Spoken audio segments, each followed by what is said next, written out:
नमस्कार, मैं हूं आपके साथ शिवानी शर्मा और आप देख रहे हैं INSS न्यूज। आप सभी का एक बार फिर से बहुत बहुत स्वागत है।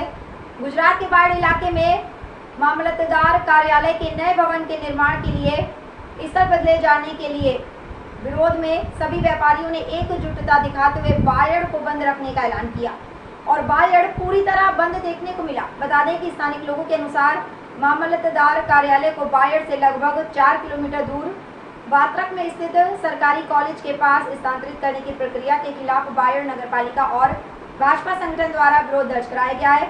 इस संबंध में मुख्यमंत्री भूपेंद्र पटेल को एक लिखित आवेदन देकर वर्तमान में जहां मामलतदार कार्यालय कार्यरत है उसी स्थान पर नए कार्यालय का निर्माण की मांग की गई है और मांगे पूरी नहीं होने पर उग्र आंदोलन की चेतावनी दी है। पेश हमारे गुजरात बायड़ के संवाददाता रिजवान मिर्जा की खास रिपोर्ट। આજે બાયડ મામલતદાર કચેરી જે બાયડથી વાત્રક ખસેડવાની પેરવી થઈ રહી છે। મામલતદાર કચેરી ખાલી એક કચેરી નથી પણ સમગ્ર બાયડ તાલુકાની જનતાનું હાર્દ કહેવાય। નાના મોટા દરેક કામ માટે બાયડના નાગરિકો, વરિષ્ઠો, ગરીબો, વિદ્યાર્થીઓ, ખેડૂતો દરેકને અહીંયા આવવાનું થાય છે અને અહીંયા અલગ અલગ કચેરીઓ જે નજીકમાં છે તેમ છતાં પણ આવો મનસ્વી નિર્ણય કોના માટે લેવામાં આવ્યો, કોના લાભાર્થે આ અહીંયાથી ત્યાં કચેરી ખસેડવામાં આવી છે।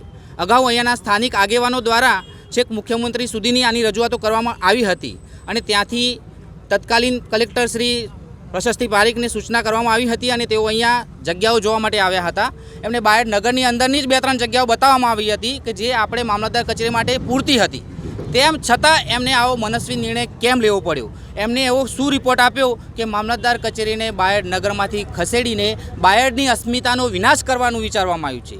આ બાયડની જનતા સમગ્ર તાલુકા 20-20, 25-25 કિલોમીટરથી અહીંયા બાયડમાં આવશે અને પછી અહીંયાથી 5 કિલોમીટર દૂર જવાનું અને એ 5 કિલોમીટર જ્યાં છે ત્યાંથી 2 કિલોમીટર આગળ જઈએ એટલે આખો તાલુકો જ બદલાઈ જાય છે, ધનસુરા તાલુકો આવી જાય એટલે આ બાજુ આખું પશ્ચિમ, ઉત્તર, પૂર્વ બધામાંથી પબ્લિકને દોડીને ત્યાં જવાનું, તો એનો અંત શું? શું પબ્લિક માટે વિચારવામાં જ નહીં આવ્યું હોય? આ પબ્લિક માટે વ્યવસ્થા શું કરવામાં આવશે?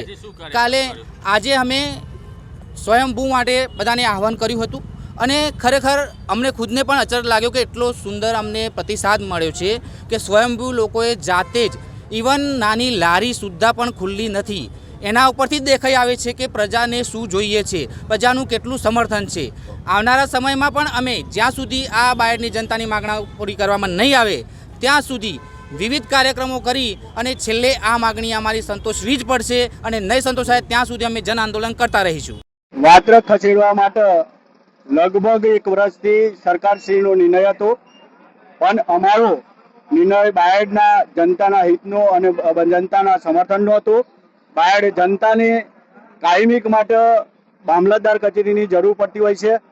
બાયડની અંદર તાલુકા પંચાયત, પ્રાંત કચેરી અને બાયડની અન્ય વાત્રક ખસેડવામાં આવે તો 5 કિલોમીટર દૂર આવવા જવા માટે ખોટો ગરીબોને ખર્ચો થાય।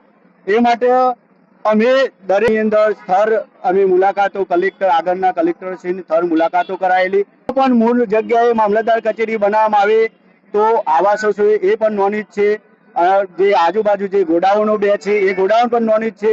મામલતદાર કચેરી આવે તો 7,000 ફૂટ ચોરસ મીટર જમીન થાય છે। મામલતદાર કચેરી બહુમારી બનાવી હોય તો પણ બનાવી શકીએ છીએ, એટલે દરેક હિતમાં વાત્રક ના જાય અને બાયડની અંદર મામલતદાર કચેરી ખાલી સ્વયંભૂ બજાર જ બંધ રાખ્યું છે। જો બજાર બંધ રાખવાથી અમારું પરિણામ બાયડની અંદર જ કચેરી બનાવવામાં આવે એ પરિણામ આવે